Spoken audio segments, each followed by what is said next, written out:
News 18 India. बीच राजस्थान सरकार के मंत्री किरोड़ी लाल मीणा ने भी हिजाब पर प्रतिबंध की पैरवी की। उन्होंने कहा कि सिर्फ सरकारी स्कूलों में ही नहीं बल्कि निजी स्कूलों और मदरसों में भी हिजाब पर प्रतिबंध लगना चाहिए। जानकारी लाऊंगा क्योंकि हमारे एक विधायक ने जाके ये मामला उठाया है तो गलत है। एक ड्रेस कोड पुलिस में भी होती है, स्कूलों में भी होती है। ऐसे तो कोई थानेदार कुर्ता पजामा पहन के जाके थाने में बैठ जाएगा, धोती कुर्ता पहन लेगा, सूट बूट से चले जाएगा, ये नहीं। हर चीज़ का विशेषकर स्कूल में छात्रों की ड्रेस कोड है, उसकी पालना होनी चाहिए। और हिजाब सरकारी स्कूलों में ही नहीं बल्कि प्राइवेट स्कूलों में भी, मदरसों में पूरी तरह से प्रतिबंधित होना चाहिए। बात करेंगे मुख्यमंत्री जी से बात करेंगे। तो देश में एक बार फिर हिजाब का मुद्दा उठा, लेकिन इस बार राजस्थान के जयपुर से। जयपुर के गंगापोल की सरकारी सीनियर सेकेंडरी गर्ल्स स्कूल में हिजाब ही नहीं बल्कि मजार, नमाज और सरस्वती की प्रतिमा को लेकर भी विवाद है। जयपुर से ये रिपोर्ट आप देखिए।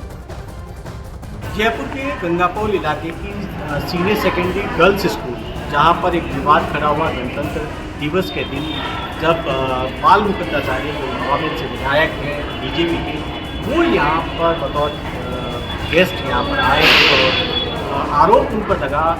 यहाँ पर स्कूल की लड़कियों ने प्रदर्शन किया। उनका ये आरोप था कि बाल मुकुंद आचार्य ने यहाँ पर जय श्री राम के नारे लगवाए उनसे और हिजाब न पहनने के लिए कहा और प्रिंसिपल को कहा कि हिजाब पर रोक लगाई जाए। और इस बीच में बाल मुकुंद आचार्य ने भी पलटवार किया। उन्होंने कहा कि स्कूल के अंदर सरस्वती की प्रतिमा हटा दी गई और इस स्कूल के अंदर नमाज पढ़ाई जाती है, उसके लिए ये किया। आइए अब तफसील से आपको ये पूरा मामला बताते हैं कि आखिर है क्या। दरअसल इसके लिए 26 जनवरी को जाना होगा, क्योंकि 26 जनवरी को बीजेपी विधायक बाल मुकुंद आचार्य ने हिजाब पर टिप्पणी की। क्या वो टिप्पणी थी वो आपने सुनी यहाँ पर। दरअसल बाल मुकुंद आचार्य ने स्कूल में हिजाब पहनने पर सवाल उठाए। बाल मुकुंद आचार्य ने कहा कि स्कूल में आखिर 2 ड्रेस कोड कैसे हो सकते हैं, ये सरासर गलत है। बाल मुकुंद ने जो बयान की दिया उसके बाद विरोध प्रदर्शन की तस्वीरें भी जयपुर से सामने आने लगी। वहीं कांग्रेस ने बाल मुकुंद पर तुष्टीकरण का सीधा सीधा आरोप लगा दिया कि हिजाब को लेकर तुष्टीकरण यहां पर किया जा रहा है। कांग्रेस ने विधानसभा में भी इस मुद्दे को जोर शोर से उठाया। वहीं राजस्थान के शिक्षा मंत्री ने स्कूलों में हिजाब पर स्टेटस रिपोर्ट यहां पर सीधे तौर पर मांगी है और राजस्थान के मंत्री किरोड़ी लाल मीणा ने हिजाब पर बैन लगाने का समर्थन यहां पर किया है। तो कई सियासी प्रतिक्रियाएं इसको लेकर अब सामने भी आ रही हैं। कांग्रेस विधायक रफीक खान ने भी बाल मुकुंद आचार्य के हिजाब पर बयान का विरोध किया। रफीक खान ने बाल मुकुंद पर तुष्टीकरण की राजनीति करने का आरोप लगाया।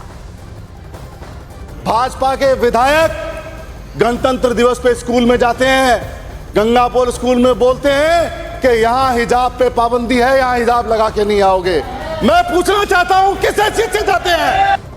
और समाजवादी पार्टी के सांसद एसटी हसन भी राजस्थान हिजाब विवाद में कूद पड़े हैं। उन्होंने हिजाब को तहजीब और परंपरा बताया और हिजाब पर बीजेपी विधायक के बयान पर विरोध जताया।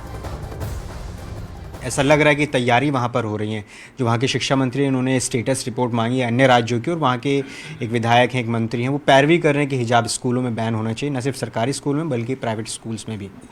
देखिए ये बड़े जहरीले लोग हैं, इनको क्या परेशानी है अगर हिजाब में बच्चे आते हैं। और राजस्थान में तो हिंदू बहनें भी हिजाब करती हैं, राजस्थान में बुजुर्ग औरतें भी हिजाब करती हैं, अपने ससुर तक से वो घूंघट करती हैं। ये हमारी तहजीबें हैं, कस्टम्स हैं।